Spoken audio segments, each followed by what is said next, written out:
कहते ये हैं कि पुलिस अगर अपने पर आ जाए तो चाहे केस कितना ही संगीन क्यों ना हो, पुलिस उसे सॉल्व जरूर कर लेती है। वहीं एक कहना यह भी है कि आज की तारीख तक कई केसेस ऐसे हैं जो भारत के इतिहास में अभी भी पेंडिंग चल रहे हैं, यानी अभी तक उसे सॉल्व नहीं किया गया। वहीं एक कहना यह भी है कि कातिल या मुजरिम कितना ही चालाक क्यों ना हो, वो कोई ना कोई ऐसी गलती ज़रूर करता है जिसकी वजह से वो पकड़ा जाता है। आज की कहानी भी कुछ इसी तरीके से रिलेट करती है। इस कहानी में कत्ल 25 साल पहले होता है और कातिल 25 साल के बाद पकड़ाया जाता है। इस 25 सालों में जिस इलाके में ये कत्ल होता है उस इलाके के थाने में न जाने कितने थानेदार के तबादले हो चुके थे, कितने थानेदार एसएचओ वहां आते और चले जाते। उस थाने के न जाने कितने ऑफिसर्स ऐसे थे जो रिटायर हो चुके थे। असल में ये कहानी दिल्ली के ओखला की। दिल्ली के ओखला इलाके में एक फैमिली रहती थी जिस फैमिली के मुखिया का नाम किशन लाल था। किशन लाल अपनी पत्नी के साथ उस घर में रहा करता था। उसकी पत्नी का नाम सुनीता था। सुनीता उस वक्त प्रेग्नेंट थी। कुछ वक्त वो उसी इलाके में रहते हैं, दिल्ली के ओखला इलाके में। एक दिन अचानक सुनीता को एक खबर मिलती है कि उसके पति को चाकू से मारकर हत्या कर दी गई। जब वो ये खबर सुनती वो भागते हुए इस इलाके में जाती है जहाँ पर इसके पति का कत्ल होता है। उस जगह पर जाने के बाद फिर पुलिस आती है।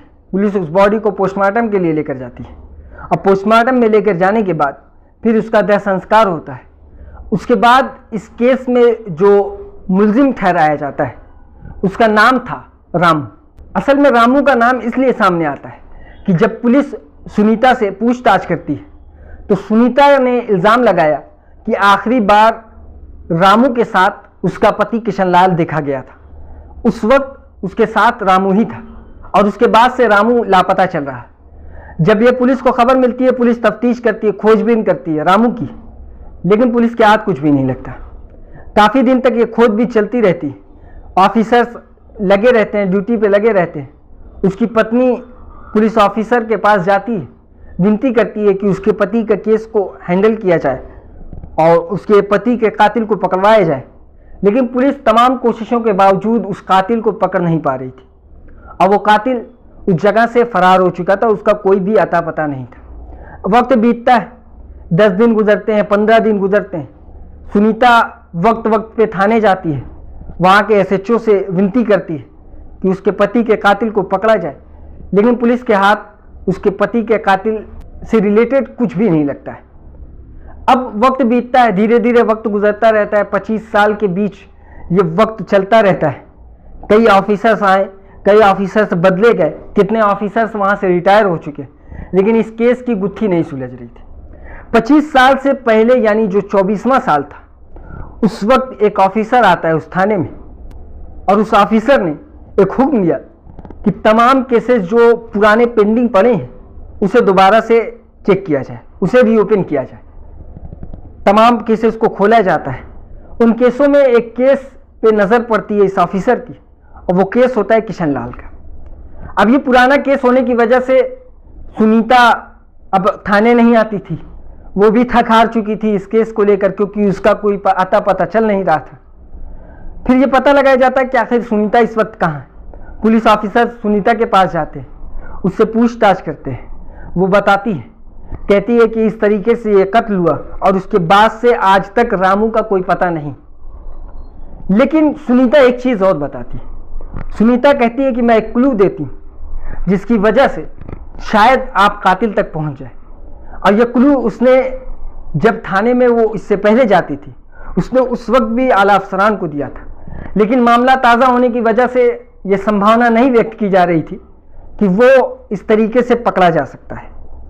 अब जब इतने दिनों बाद, लगभग 24 साल गुजरने के बाद, साल 2021 में इस केस को रीओपन किया जाता है।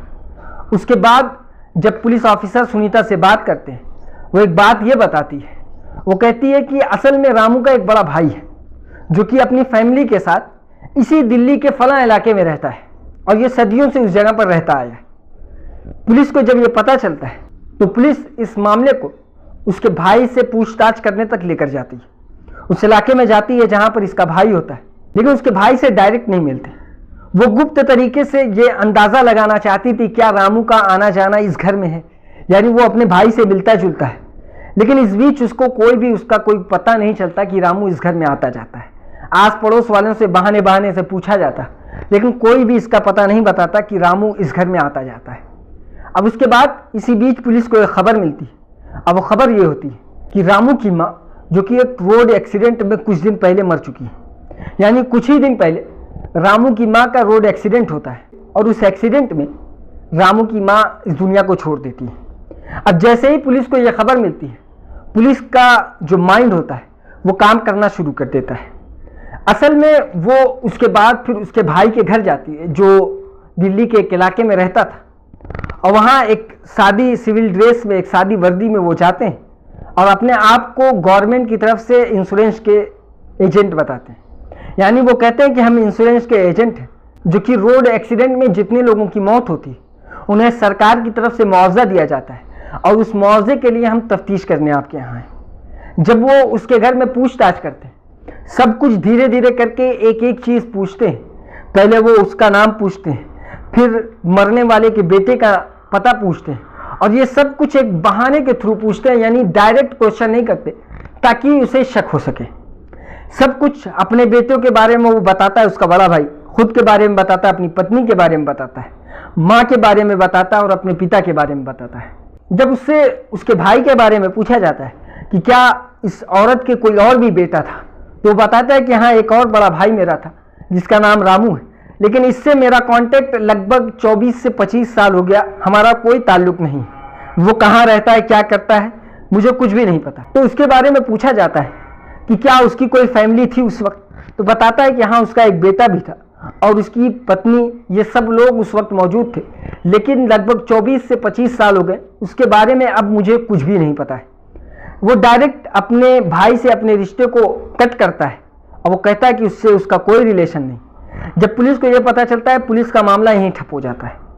उसकी वजह ये होती कि पुलिस एक आशंका लेकर गई थी कि शायद कुछ पता चल सके, लेकिन पुलिस को मेन चीज़ जो पता लगानी थी वो उसे नहीं पता चलती। लेकिन जब वो ये बताता है कि उसका एक बेटा था और उसका नाम फला था, तब पुलिस का एक और दिमाग काम करता है। अब वो ये होता है कि पुलिस ये कहती है कि आज के दौर में एक लड़का जो कि नौजवान हो और वो सोशल मीडिया से जुड़ा ना हो, ये शायद मानने वाली बात नहीं। एक नौजवान ज़रूर वो किसी न किसी सोशल प्लेटफॉर्म से वो जुड़ा होगा। अब पुलिस सोशल मीडिया प्लेटफॉर्म पर इस नाम को सर्च करती है और सर्च करते हुए उस नाम से एक फ़ोटो के साथ एक आईडी सामने आती है। जब पुलिस वो देखती है कि वो उसे ये कंफर्म हो चुका था कि ये कोई और नहीं बल्कि उसी का बेटा है। अब पुलिस उससे कांटेक्ट करती है और वो कहती है कि हम लोग, तुम्हारी दादी का एक्सीडेंट होने के बाद हम लोग गवर्नमेंट की तरफ से एक एजेंट है जो कि मरने वाली की फैमिली को एक्सीडेंट के बदले में मुआवजा दिया जाता है, उसके लिए हम लोग तफ्तीश करने आए हैं, तुम्हारे बारे में, तुम्हारे पिता के बारे में सबसे पूछताछ करनी।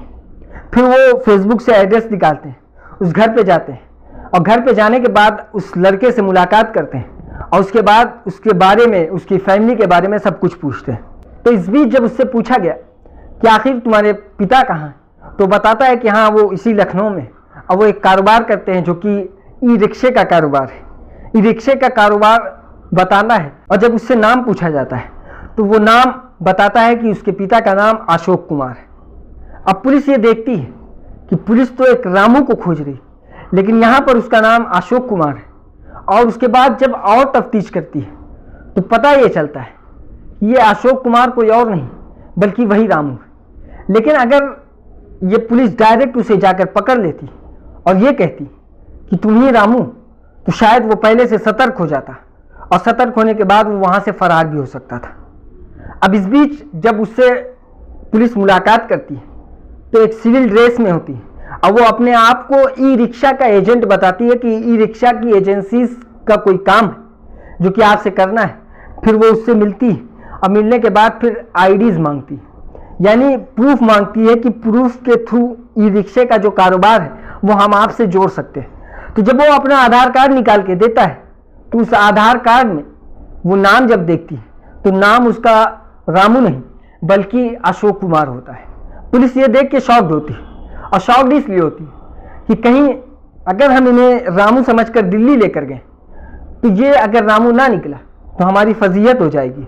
इसलिए पुलिस कंफर्म करना चाहती, और इस कंफर्मेशन के लिए पुलिस किशन लाल की पत्नी सुनीता को दिल्ली से लखनऊ बुलाती, उसे फ़ोन करती, और वो कहती है कि क्या तुम अपने पति के कातिल को पहचान सकती हो? वो कहती है हाँ। तो उसे टिकट कराया जाता है और दिल्ली से लखनऊ बुलाया जाता है, और लखनऊ बुलाने के बाद उस कातिल को आमने सामने कराया जाता है। और जैसे ही सुनीता अशोक कुमार को यानी रामू को देखती, और इस बीच वो तुरंत पहचान जाती है कि ये कोई और नहीं बल्कि रामू है, और बताने के बाद वो फौरन वहाँ पर बेहोश हो जाती है। क्योंकि ये केस 24 साल तक पेंडिंग रहा, 24 साल तक इस केस में कोई भी एक्टिविटीज सामने नहीं आई कि ये ज़रा भी महसूस किया जा सके कि ये केस कभी हल हो सकता है।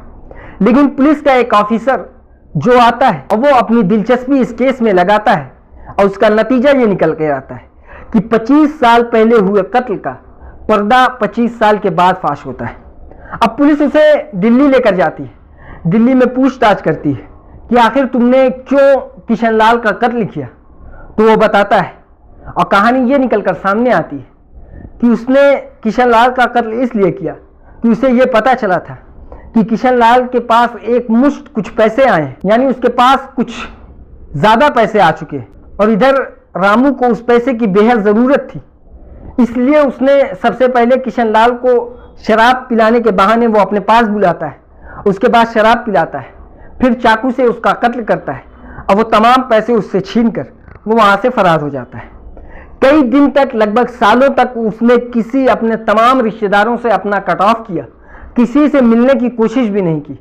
लेकिन इस बीच पुलिस की चालाकी और पुलिस की इस केस में दिलचस्पी, ये नतीजा सामने निकल कर आता है कि 25 साल पहले कत्ल हुआ और 25 साल बाद कातिल सामने आ जाता है।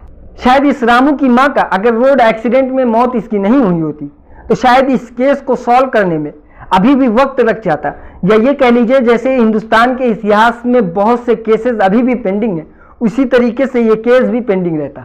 यह कत्ल 1997 में होता है और इसका पर्दाफाश साल 2021 में होता है। ये थी आज की क्राइम स्टोरी। इसी तरीके की और क्राइम स्टोरी सुनने के लिए हमारी इस वीडियो को लाइक करें, हमारे चैनल को सब्सक्राइब करें, बेल आइकन को जरूर दबाएं, और इस वीडियो को शेयर करना ना भूलें।